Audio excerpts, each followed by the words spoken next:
Football fans far and wide, from all corners of the world, welcome in to the Football v Football podcast. We got a great pod for you today. We're going to be covering the World Cup Quarterfinal Recap. What an amazing past couple days of games. I want to start by reminding everyone that's watching on YouTube to go ahead and hit that subscribe button. Leave a like, leave a comment, and hit the notification bell so that you can see all future YouTube videos when they're uploaded. And we're also on Instagram and Twitter.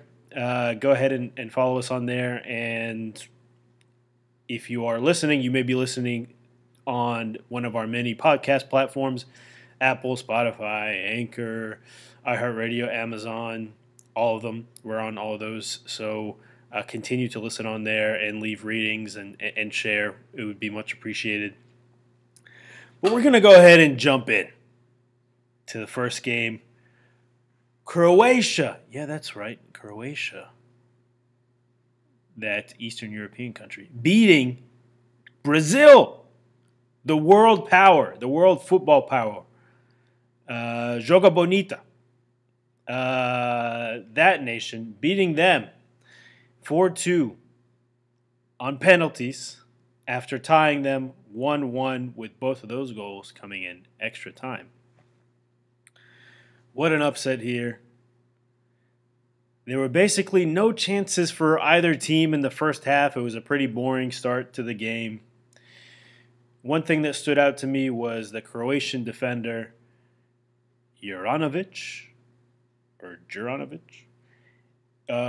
was playing really motivated. I think he has a tremendous I'm really a big fan of his speed. I think he gets up and down the field really well and helps out on attacks. I hadn't known about him before this tournament. I know about him now. I think he's a great player for Croatia. Gvardiol, another Croatian defender, the masked man, very nearly scored an own goal to begin the second half that would have really turned the tides in this game. So they got fortunate there, and I'll get to one aspect of that a little bit later. There was a handball in the penalty box by Croatia as well, and they were saved by VAR with an offside call for Brazil. And this is the second time I've seen this World Cup where that happens. Just tremendously fortunate for a team to be saved a penalty by an offside. You don't see it very often, but it happened here. And like I mentioned, the star of this match is the Croatian goalie, Livakovic. In the second half, Brazil peppered him with balls, with shots on target, and he did what a good goalie does, which is make his body big and survive the best game I've ever seen Paqueta, as they've been saying in the broadcast, play in his life. I haven't seen him do very much of anything since he got to the English Premier League, but he had quite the game today. But he wasn't up to the level of Livakovic. Croatia basically had no real chances the entire game until the very end of extra time when they absolutely needed it. And it was a tremendous shot by Pekovic that was deflected by a Brazilian defender, a little unlucky there, and went in on Alisson. And that came a little bit after Neymar scored his goal. Great goal there as well. Tied Pele, arguably the greatest soccer player of all time. His record for goals. And this game went into penalties, which is becoming a theme in this World Cup.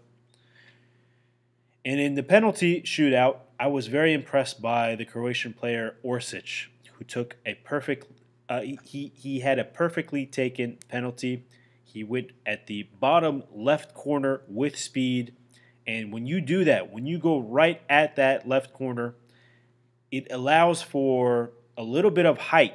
If you get a little nervous, usually what happens is you put a little height on your ball because you put your head up a little bit too soon, or you have jitters, and it forces things to go high. But if you aim low like that and you keep your head down and you aim for that bottom corner, that's how all penalties should be taken. And the fact that I even need to say that shows you how poorly a lot of these penalties have been taken during this World Cup. So, kids, if you're studying penalties, go watch Orsic's penalty during this game. Now, one thing that irked me a little bit, the announcer, mentioning that this is the fourth time in the last 5 World Cups that Brazil was eliminated by a European nation. Basically trying to flex that superiority, whether that's Euro superiority, Eurocentric superiority, whatever. He was an American announcer. You connect the dots there. And this essentially pushed me into really, really hoping that there will be an Argentina. Well, I hope you already know the outcomes of the games, but a non-European final. And that really that'll shut him up for next time he wants to say something like that. But moving on to the next game, that was just spoiled by me.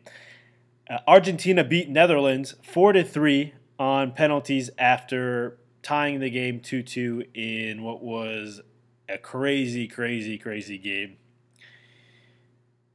I want to start by saying something about this Dutch coach, Van Gaal, because he played a surprisingly big role in the plot of this game.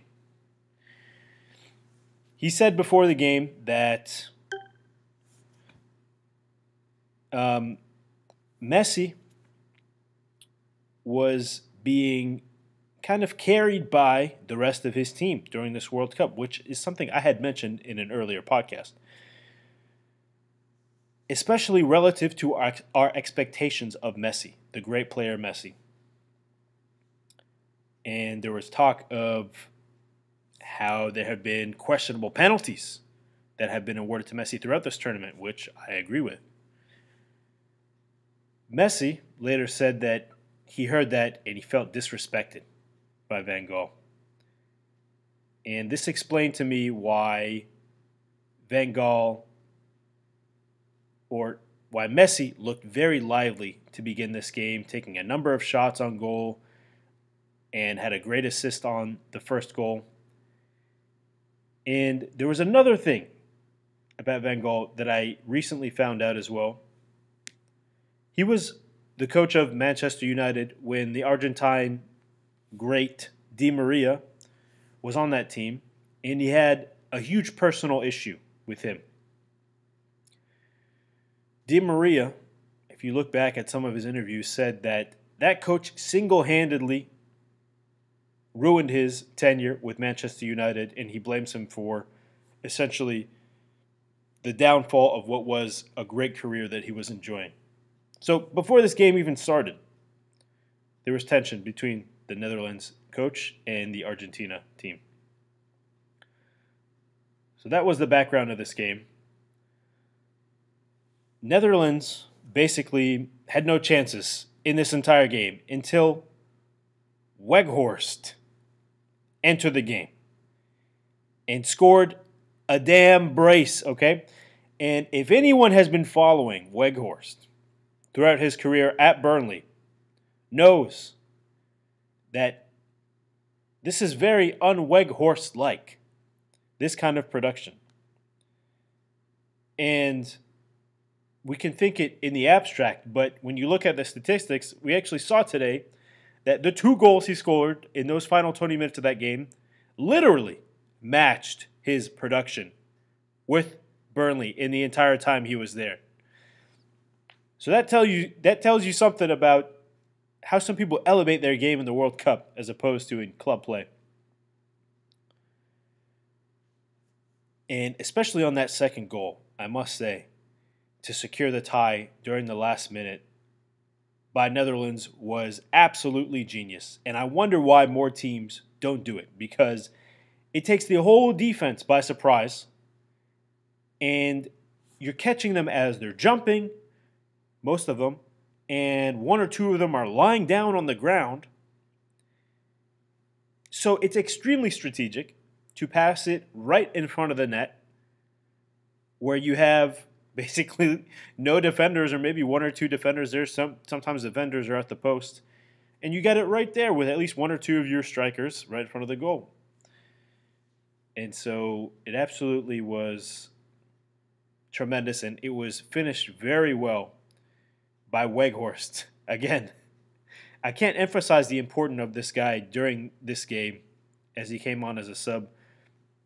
He basically boxed out and just out-physicaled the Argentine defender to get that second goal as he received the ball from that free kick. It was a real thing of beauty, to be honest with you. I know that there was a lot of Argentina fans that were saying, why is there so much extra time, and they shouldn't have even been given the chance at all. But it was a beautiful display of football, I must say. I love the strategy in that shot. One of the last chances for Argentina in extra time was stopped by Virgil van Dijk's throat, essentially. And I thought that was kind of ironic because he ended up choking during the first penalty he kicked, and he missed it. And that set the tone for the rest of the penalties. And that brings me to a point that I've always kind of wondered. Maybe somebody can explain it to me. Why do defenders take penalties? Why? They should be the last ones on your team to take a penalty. They have no nose for the goal. Their whole thought process in football is different. They don't go for goals. They go for defending their own net. And then sometimes when they attack, they'll feed balls in. But they have no nose for the goal. Let your strikers and your number one, and then your midfielders, number two, and then your defenders, number three, take penalties. It seems like a no-brainer to me. But going back to Argentina and part of the spectacle of this game, and there were a record number 19 cards handed out by the ref in this game, most ever in a World Cup game, I believe. I have to admit, I think Argentina has some punks on their team. Okay. Paredes firing the ball straight at the Netherlands bench, then trying to walk away and let his teammate take the brunt of that before he was eventually leveled by Van Dijk, kind of checked him and threw him to the ground. And then Otamendi, who I really have never been a fan of. He seems like just an overall punk. He was kind of annoying throughout this game, diving. He's kind of a troll. And they showed him right after Argentina won the penalty shootout, mocking the Dutch players, doing like one of these or like one of these, acting like mocking them for crying, which, man, if you would have lost that game, you would have been doing that same thing. I thought that was kind of classless and tasteless, and I'm not a big fan of this Otamendi guy. I think he should be just be more civil, man. Just be a little more civil. I think stuff like this is going to come back to, karma is going to come back to you if you continue to do stuff like this. So that's my takeaway, but I have to say congratulations to Argentina, Messi. I know I only mentioned him at the beginning of when we were talking about this, but he absolutely earned this. He had a lot of great chances, and he scored the PK, and he had that great assist, and there was another time where he almost got a third goal there. So Messi on to the semifinal. It's going to be great to see him there. But he will be without his counterpart in greatness in football over the past 20 years or so. The matchup that everyone wanted to see, and by everyone I mean the media, in that famous chess match photo that they took. Because Morocco beat Portugal. Yeah, just like everyone thought. Morocco beat Portugal 1-0. This was a very good competitive game early, with both sides seemingly getting equal chances. Portugal had a great chance glance off the post, I think, to begin the second half,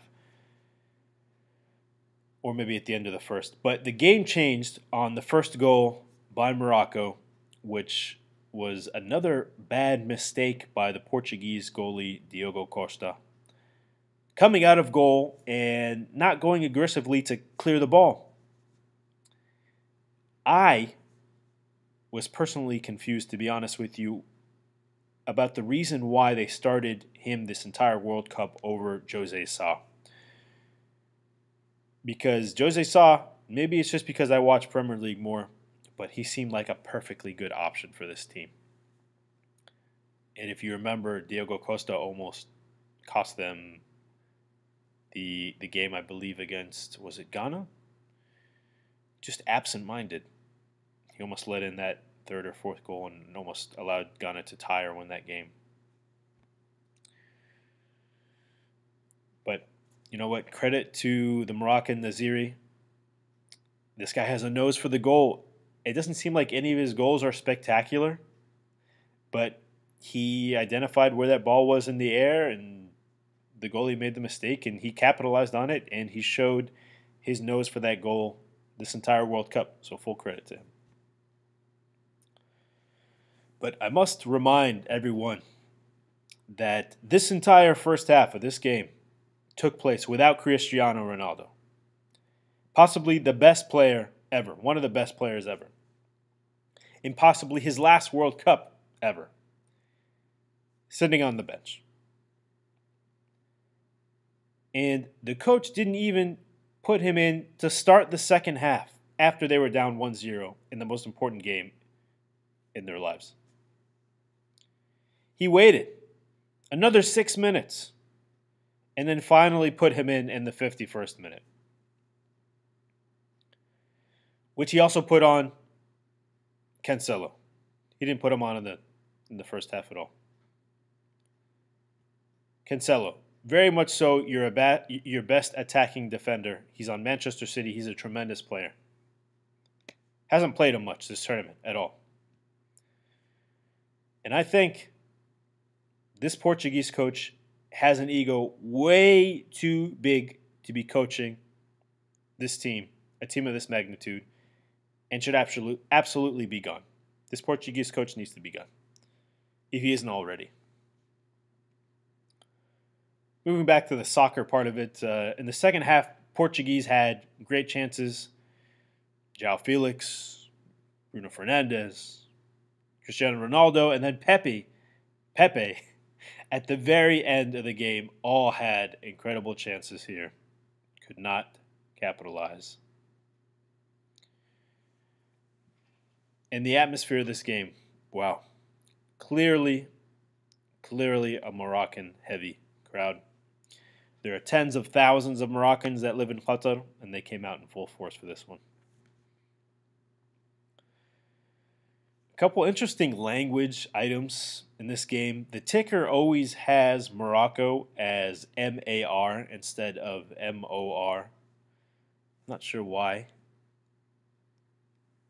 If you're going to write the name Morocco as M-O-R-O-C-C-O, then just put it as M-O-R. Otherwise, just write it as Maroc, M-A-R-O-C, because that's what you're alluding to anyway.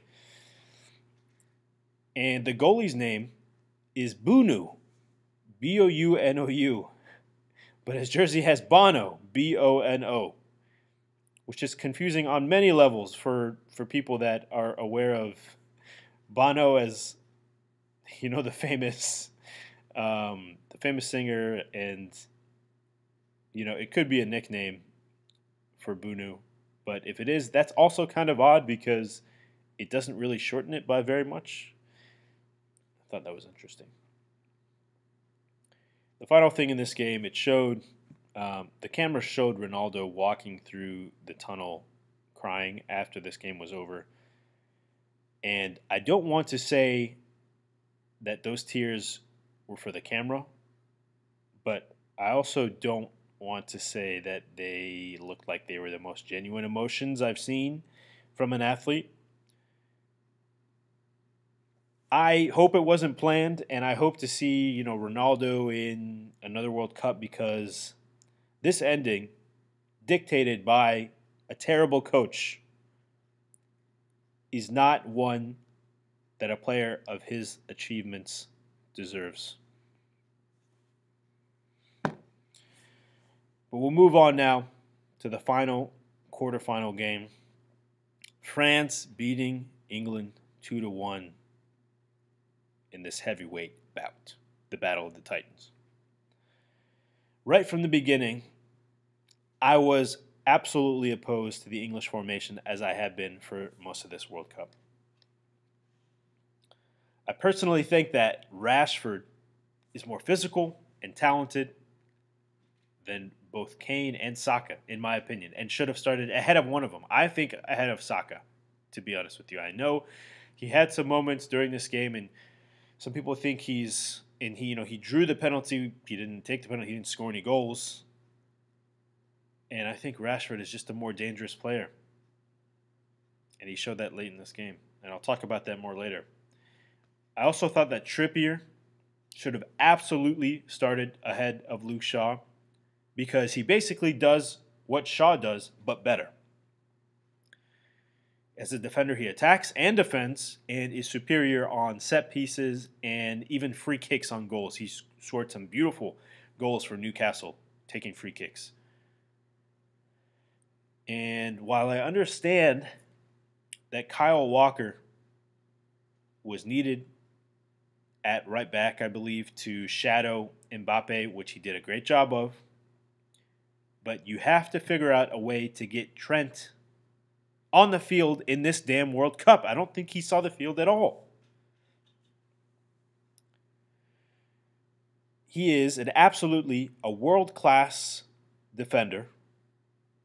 Or when I say that, he's a world-class player playing defense. Okay, allow me to clarify here.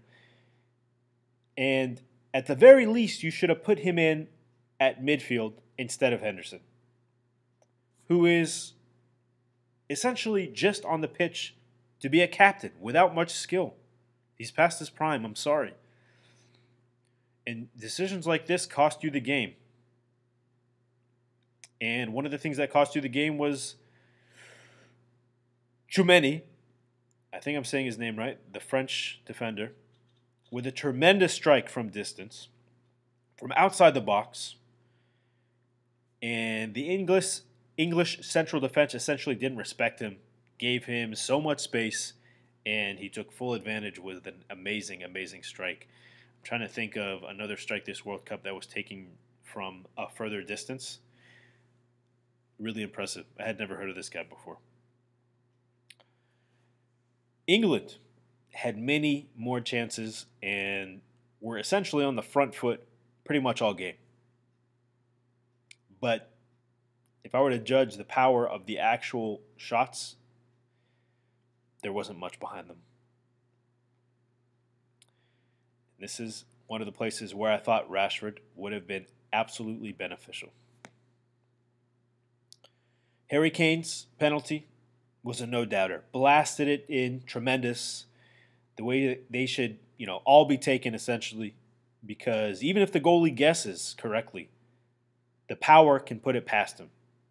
So power behind penalties is extremely, extremely important. You have power and placement. And this is something that should be absolutely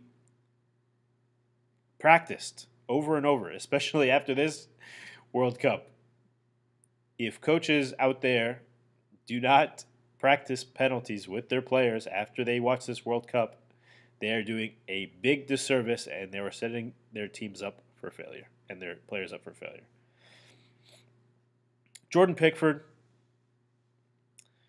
This guy yells way, way too much at his defense for being just an average goalie.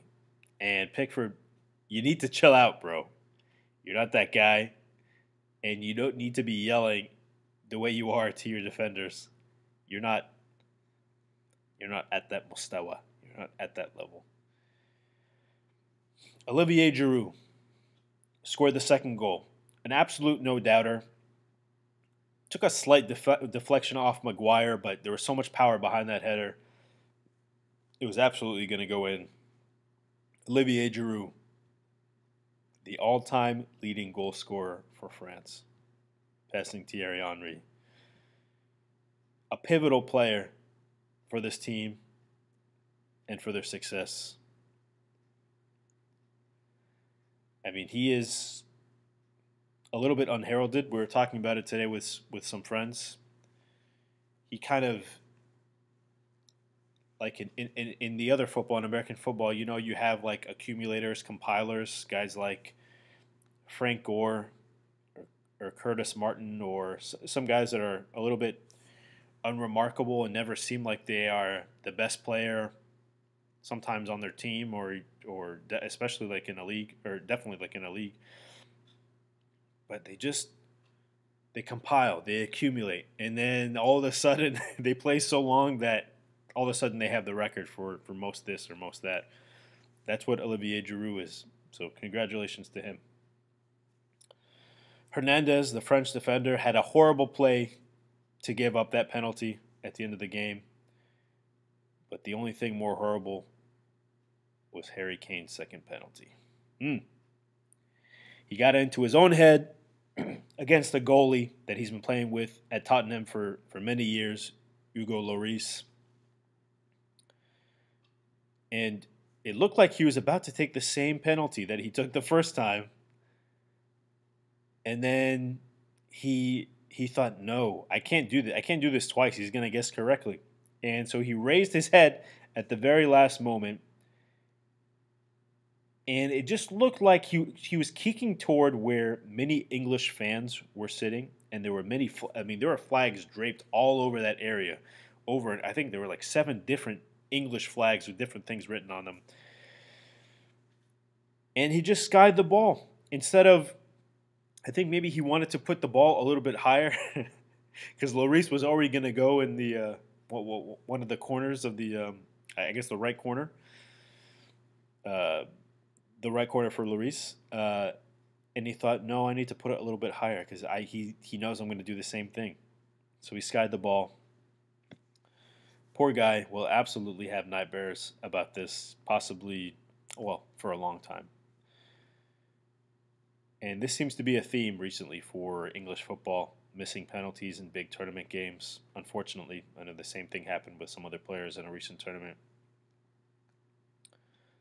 But to end this game, Rashford had an amazingly well-taken free kick that hit the top of the net and almost went in.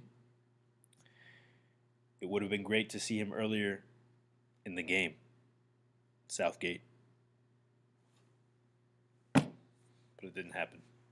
And France took it, and it's going to be a great quarterfinal, I think. Argentina versus Croatia. France versus Morocco. After what I mentioned earlier in this podcast, I really love to see a final without a European team. I would love to see Argentina versus Morocco in the final just because of how superior a lot of people think the European teams are. And it was great to see Morocco, who has a lot of players that are from Europe, essentially born in Europe or lived much of their life in Europe, play for their national team, their heritage, their roots. And I wish that more players would do that. Because if you look at the French team, a lot of them don't have French roots. Croatians, I got to give them credit. They look like they're mostly Croatian. But the French team, I mean, Mbappe is half Algerian by himself. And there are many that are natively French. But I'm really looking forward to that this semifinal. And before we close this out, I wanted to just talk about one overall takeaway.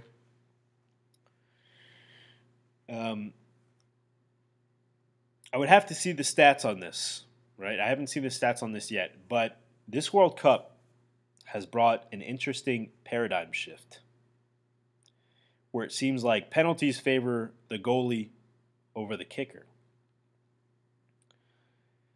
I don't know if it's the immense pressure or goalies learning more data and information about players or what, but it's an incredible phenomenon because growing up, I always saw penalty kicks as automatic goals.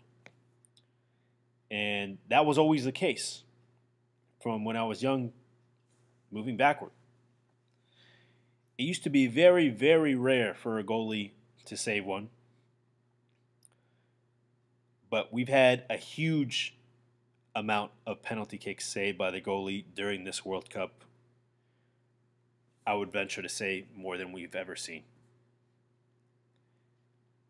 So that's a very interesting takeaway from this World Cup.